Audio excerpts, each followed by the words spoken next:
Alright, well, I got a lot of things I want to cover here. So let's just get right down to it.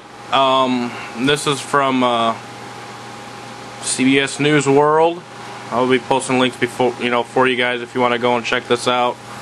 Yes, I know it's from CBS. And why are you trusting that? Why are you reading that? Well, you look at the headlines and see where things are heading up. So that's why I do it. But especially when it comes to talking about Israel and stuff like that, that does kind of interest me. So, for all you guys out there going to be doubting me and stuff like that, all I have to say is deal with it. Yeah, I'm looking at a main news site. Whoop-de-doo. But anyways, Israel preparing for September West Bank violence. Israel's military is making intensive preparations for an outbreak violence in the West Bank over a UN vote in September on recognizing a Palestinian state.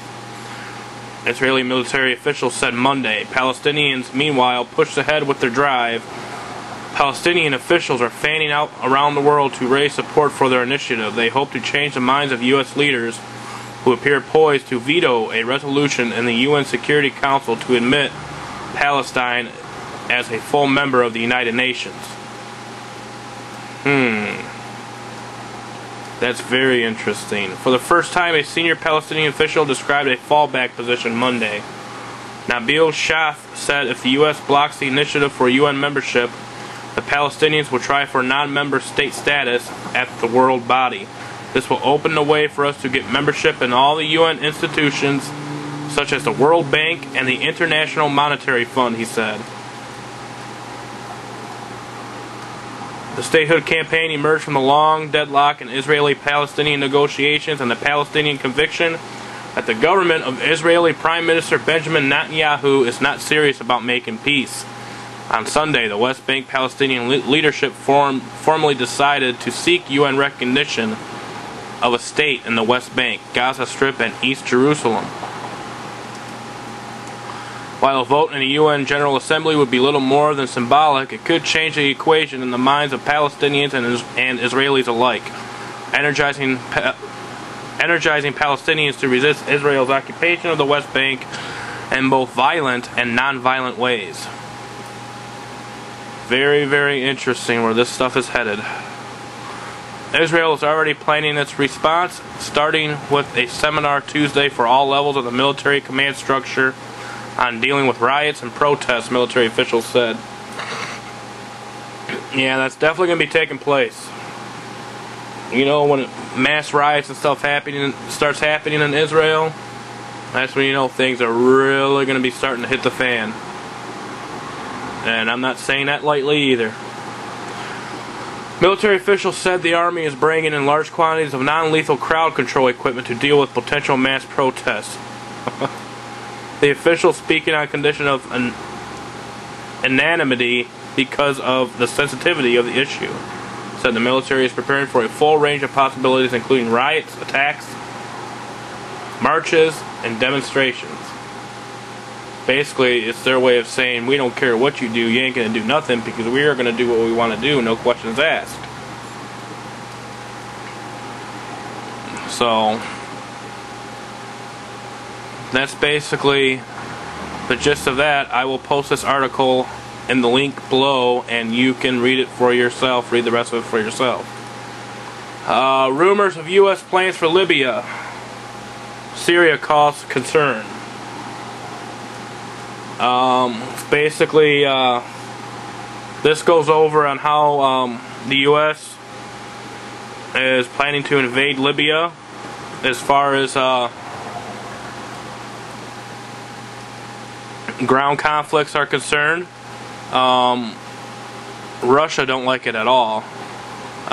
This is their warning that they have posted. It says Foreign Minister Sergei Lavrov told reporters earlier this month after France and Britain had deployed attack helicopters to Libya for the first time that the prospect of land operations in Libya was against Moscow's wishes. We consider that what is going on is either consciously or unconsciously sliding toward a land operation. He said that would be very deplorable. Lavrov's comments came just days before NATO agreed to extend its mission in Libya for a further 90 days. Oh, and guess what? They'll probably extend it more. Because we gotta stick our noses in everything. And less than a week after French President Nicolas Sarkozy, British Prime Minister David Cameron, and U.S. President Barack Obama agreed on the fringes of the G8 summit at the end of May that Gaddafi could not be negotiated with and that the shadow of tyranny must be lifted. You have got to be kidding me. You guys are creating your own tyranny in your own countries. Oh, man. Soon after, a number of unsubstantiated reports based on anonymous military sources began flooding the internet, claiming that U.S. forces was already being readied for a full-scale ground invasion of Libya. You know they are. The alleged military sources at the U.S. Army's Fort Hood base in Texas, where these preparations were said to be taking place, revealed to the Infowars.com website that the invasion was being planned for October. This report spawned a wave of similar extrapolations on the theme of a potential escalation in Libya, again with little solid evidence to back them up. You know what? The thing is they're still messing around over there, and it's not going to surprise me if they plan some kind of invasion in the fall. So, regardless of what site they're getting this came from and how they're spreading this kind of fear or whatever, it doesn't matter, because you know what? It is a possibility, and chances are it's going to happen.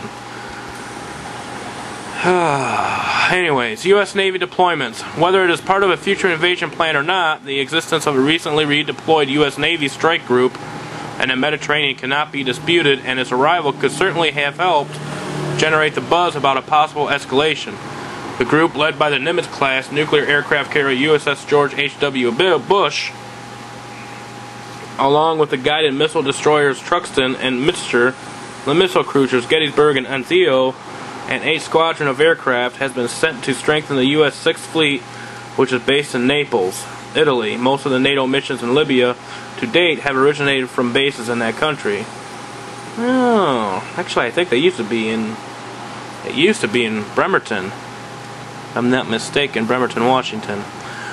If an invasion was being planned, the amount of naval firepower now available in the region would give more than adequate support for any land forces being deployed on Libyan soil. This is not the only U.S. Navy strike group on the move. The USS Bataan, which alone can land more than 2,000 Marines, equipped with helicopters and vertical takeoff planes, artillery, and tanks, along with 2 other amphibious assault ships, anchored in Italy in mid-May. Reports suggest that the Bataan and its flotilla then left for an undisclosed location off the Syrian coast, prompting further rumors of a potential U.S. intervention in Syria. So, big deal. If they ain't gonna frickin' invade Libya, then they're gonna invade Syria. So you know what? They're gonna invade one or the other. All intents for more of them to destroy this country even more. That is what they are doing, and that is what they're going to do, because we are very, very bad. End of story. So, alright. Moving on, I will continue this in another video, so, and then I will read the blog from the economiccollapse.com, and again, all of the links and stuff will be provided below. Stay tuned for video number 2, or, well, video number 3, obviously. So, take care. See you soon.